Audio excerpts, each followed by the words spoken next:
Morning বন্ধুরা, আজকে আমাদের ইলিশ মাছ, আলু ভাজা আর ঝিঙে আলু পোস্ত হবে। এই কড়াই দিয়ে দিয়েছি তেল, কড়াইতে তেলও দেওয়া হয়ে গেছে, আবার ডালও বসিয়ে দিয়েছি। এরপরে আপনাদের আবার দেখো, আলু ভাজাটা আমি দিয়ে দিচ্ছি।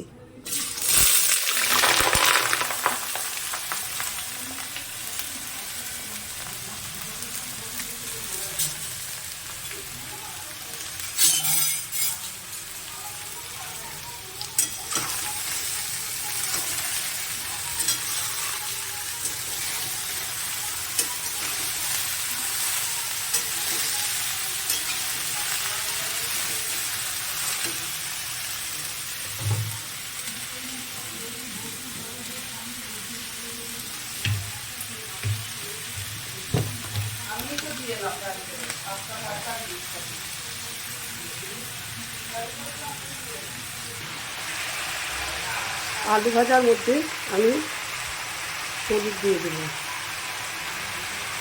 আলু ভাজাটা হয়ে গেলে তারপর আপনাদেরকে আবার দেখো।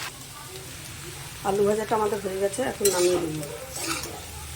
ডাল আমাদের হচ্ছে।